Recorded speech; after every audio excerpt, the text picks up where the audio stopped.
Hello there, traveler. I am Leonardo MacLeod from the clan MacLeod, but long ago I was known as Ask, the first human created by the gods themselves, and I am here to tell you how it all began. So please, Stay a while and listen. Ymir and the Cow Audhumla. Before the sky, the ground, or any nature existed, there was only cold and heat. The cold was Niflheim, a world of darkness, cold, and fog. The heat was Muspelheim, the world of eternal heat. Between these two worlds, there was a great chasm whose name was Ginnungagap. The flames from Muspelheim and the ice from Niflheim moved it towards each other and found themselves over the chasm Ginnungagap.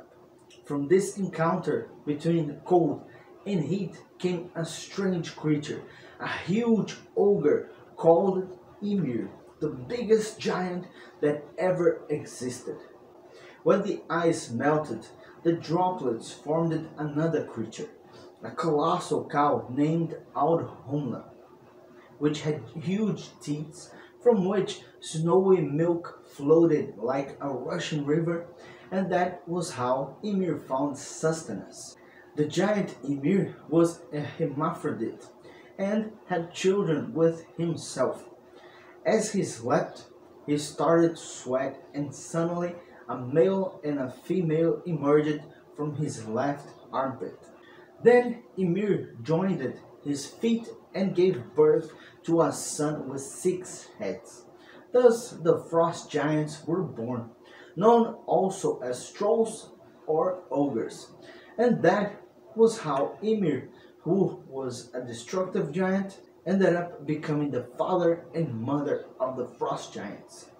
Meanwhile, Audhumla, the colossal cow, lifted some stones of salt, covered it with ice that were around her and the giant Ymir.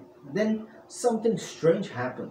Suddenly, the cow's strong lick tore long hairs from one of the stones. The next day, a head and a face emerged from the same stone. On the third day, the cow finally licked an entire body. He was a boy, tall and handsome. His name was Buri, the first of the Aesir gods, a group of gods that will reside in Asgard, and from him all gods descended. When the giants became aware of the existence of the god Buri and his son Bor, they began to wage a war against them, because as the gods and the giants represented opposite forces of good and evil, there was no prospect of living together in peace. The struggle went on for ages, neither side gaining a decisive advantage until Bor married the giantess Bestla, daughter of Boltorn, Thorn of Evil, who gave him 3 powerful sons, half gods and half giants. Odin, spirit who would later become the supreme god of the Aesir, and his 2 brothers, Vili, Will, and Ve, merciful. These 3 sons immediately joined their father in the fight against the hostile frost giants and their lineage. A fierce battle was fought, from which Odin and his brothers emerged victorious. The gods killed the giant Ymir, and the blood that flowed from Ymir's wound was so great that almost all the frost giants drowned in the current. Only the giant Belgramir and his wife managed to escape the flood on a boat and reach the mountain of Jotunheim, which became the home of the giants. From these 2 giants who fled through the fog in search of refuge in the land of mists came all other generations of frost giants. Audhumla, the first cow, certainly was also swept away by the waves and fell into the abyss, since after that bloodbath no one else heard from her. Midgard, the world of men.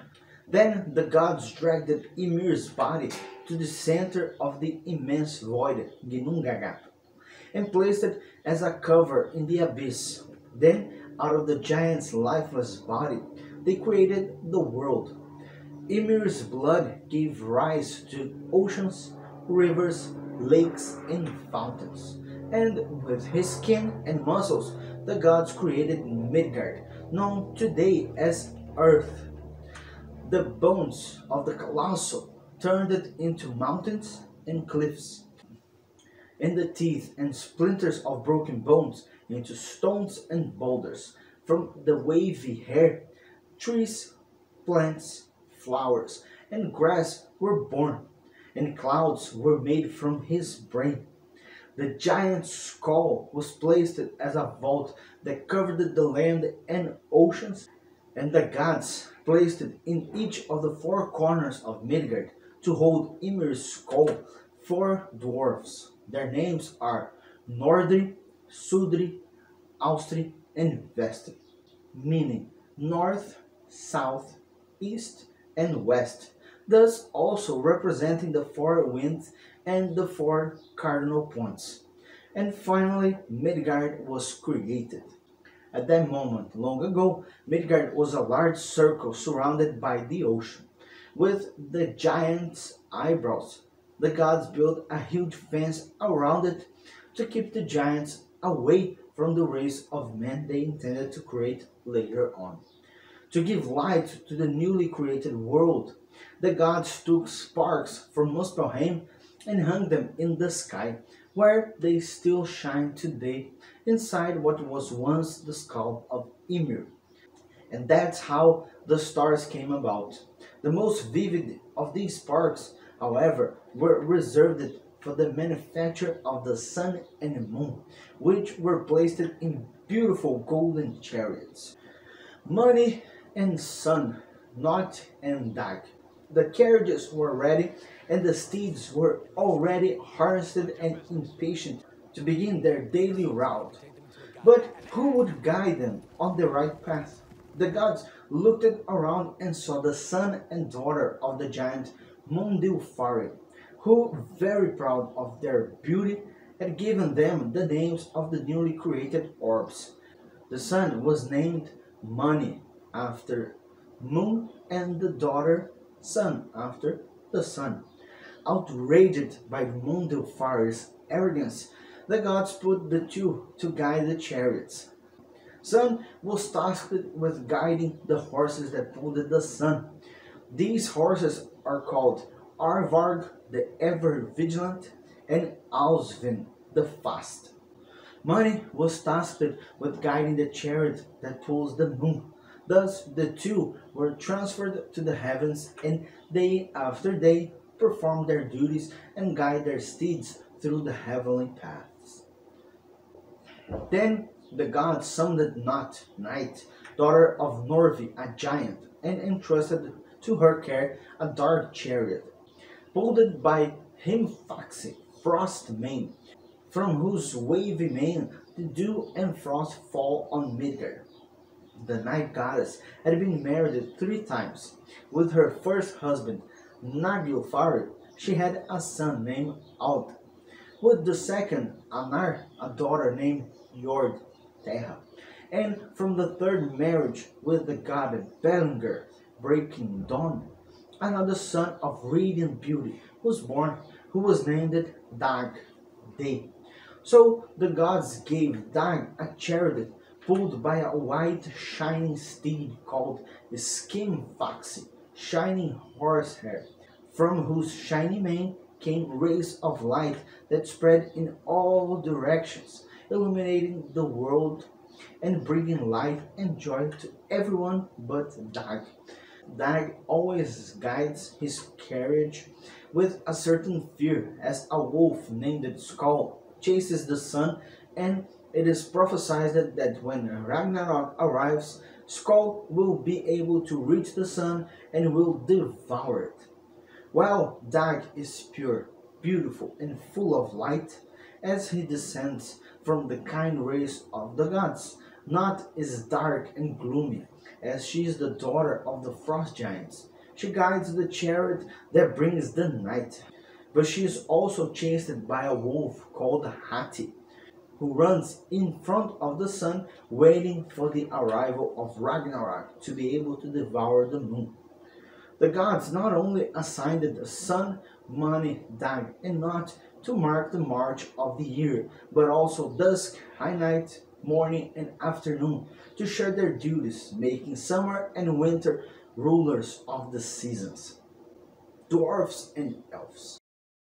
While the gods were busy creating Midgard and providing their enlightenment, a whole multitude of lava-like creatures were reproducing in Ymir's flesh. These rude beings began to attract divine attention. Summoning them, the gods first gave them forms and endowed them with superhuman intelligence, and then divided them into two classes. Those who were dark, treacherous, and cunning by nature were sent to Svartalfheim, the world of dark elves or dark dwarfs, located underground from where they could never leave during the day, as they would turn to stone if exposed to the sun. They received the names of dwarfs, trolls, gnomes, and kobolds, and spent all their time and energy exploring the secret corners of the earth, collecting gold, silver, and precious stones, which they keep in secret slits from where they can retrieve them according to their will. The gods chose four of them to hold the celestial vault and monitor the four corners of the universe.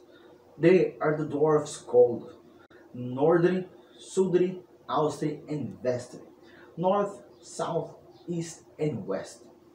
The other little creatures, including all that were just, good, and useful, the gods called it fairies and elves, and sent them to inhabit the airy realm of Alfheim, house of the elves of light, from where they could fly whenever they wanted to take care of plants and flowers, play with birds and butterflies, or dance on grass under the silver moonlight. And that was how everything was created. But we must remember one thing, that much has changed from the beginning to the present day. And that is all for today, but there are always more amazing tales to tell. Before I leave, do not forget, first of all, if you're not part of the clan, hit the subscribe button to be part of it. Second, hit as well the like button to let YouTube know that these tales must reach others. That way, you can help spread them to the four corners of the realm. And thirdly, ring the bell icon so you can be notified by new tales to listen.